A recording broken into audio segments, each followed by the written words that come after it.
Assalamualaikum warahmatullahi wabarakatuh. Perkenalkan, nama saya Leniawati, NPM 101211098 dari kelas B1 Manajemen. Di sini saya akan mempresentasikan tentang materi dari tata kelola perusahaan dan tanggung jawab sosial untuk memenuhi evaluasi akhir semester dengan dosen pengampu Bapak Agus Alamsyah SHMH. Etika pemasaran. Etimologi dari etika pemasaran merujuk pada kaidah atau prinsip moral yang mengatur perilaku dan keputusan dalam konteks kegiatan pemasaran. Secara umum, etika pemasaran menyangkut pertimbangan atas kebenaran dan keadilan dalam interaksi antara produsen, konsumen, dan masyarakat secara luas. Ruang lingkup etika pemasaran. 1. Manajer pemasaran harus menerima tanggung jawab atas konsekuensi dari tindakan mereka. Adalah bahwa manajer pemasaran harus sadar bahwa setiap keputusan dan tindakan yang mereka ambil dapat memiliki dampak yang signifikan baik secara positif maupun negatif. Ruang lingkup etika pemasaran. 2.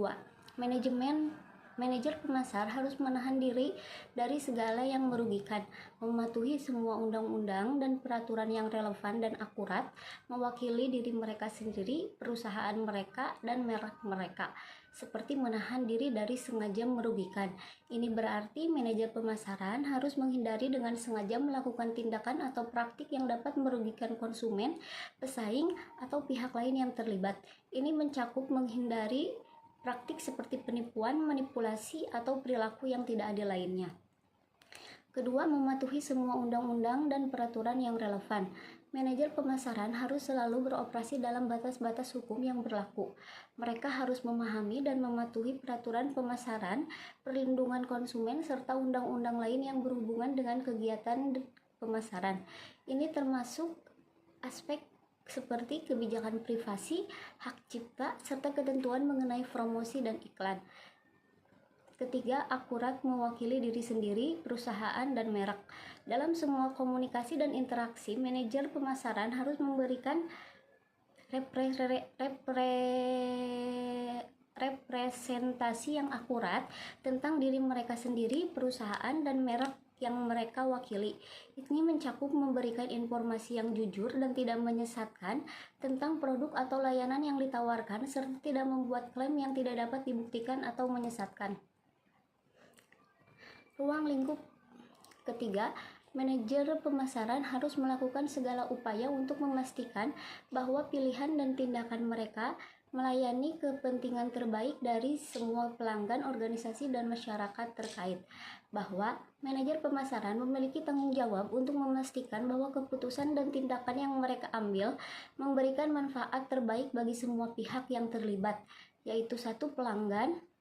Manajer pemasaran harus mengutamakan kebutuhan dan kepentingan pelanggan. Ini mencakup memberikan nilai tambah yang sesuai dengan harapan pelanggan, menyediakan produk atau layanan yang bermanfaat dan berkualitas, serta memastikan kepuasan konsumen. Kedua, organisasi. Manajer pemasaran bertanggung jawab untuk mendukung tujuan dan visi organisasi secara keseluruhan. Mereka harus memastikan bahwa strategi pemasaran yang mereka rancang tidak hanya mendukung pencapaian tujuan bisnis, tetapi juga sesuai dengan nilai-nilai dan budaya perusahaan. Ketiga, masyarakat terkait. Manajer pemasaran juga harus mempertimbangkan dampak dari kegiatan pemasaran terhadap masyarakat luas. Ini mencakup memperhatikan tanggung jawab sosial perusahaan, mendukung keberlanjutan, dan meminimalkan dampak negatif terhadap lingkungan serta masyarakat. Langkah-langkah menerapkan etika perusahaan. Etika pelaksanaan sepanjang 3 tahapan proses perencanaan memungkinkan perusahaan untuk menentukan karakter dan citra publik. Sebuah rencana pemasaran adalah cetak biru yang komprehensif yang mengurai upaya pemasaran secara keseluruhan organisasi. Proses pemasaran dapat diwujudkan dengan menerapkan bauran pemasaran dan derajat keberhasilan. Berdasarkan langkah-langkah tertentu. 1. Mempromosikan etika dalam tahap perencanaan. Misi perusahaan harus didefinisikan dalam hal melayani pelanggan dan memenuhi kebutuhan mereka daripada tujuan perusahaan sentris seperti membuat uang paling banyak. Contoh semua kegiatan pemasaran IBM yang didukung oleh filosofi layanan pelanggan.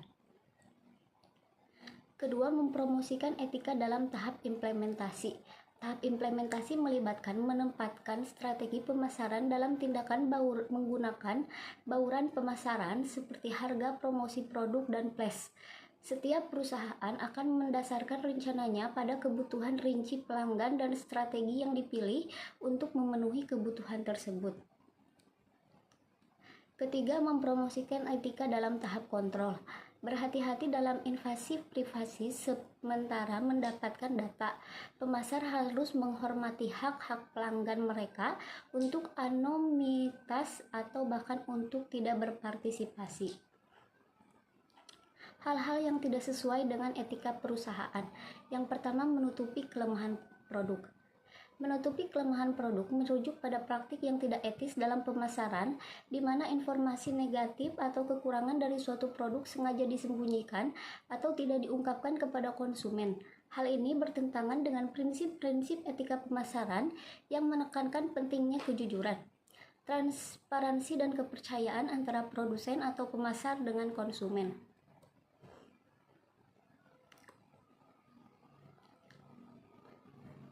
Kedua, melebih-lebihkan kemampuan produk. Melebih-lebihkan kemampuan produk adalah praktik pemasaran di mana produsen atau pemasar secara sengaja menggambarkan atau menyajikan produk mereka dengan cara yang lebih baik dari yang sebenarnya. Praktik ini dapat mencakup membuat klaim yang tidak dapat dibuktikan atau menonjolkan keunggulan produk secara berlebihan tanpa mempertimbangkan batas-batas realitas atau kemungkinan pengalaman yang sesungguhnya oleh konsumen. 3. Memanipulasi perasaan konsumen.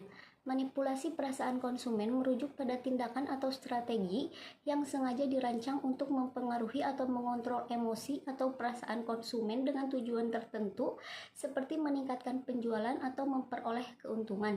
Ini bisa dilakukan dengan berbagai cara, termasuk penggunaan iklan yang mengeksplorasi rasa takut, kebutuhan, atau keinginan konsumen secara tidak etis atau tidak jujur. Keempat, tidak menyampaikan informasi dengan benar. Merujuk pada praktik yang melibatkan penghilangan atau penyajian informasi secara tidak jujur atau tidak lengkap kepada konsumen atau pihak lain. Ini seringkali terkait dengan praktik pemasaran atau komunikasi yang tidak transparan atau dapat menyesatkan.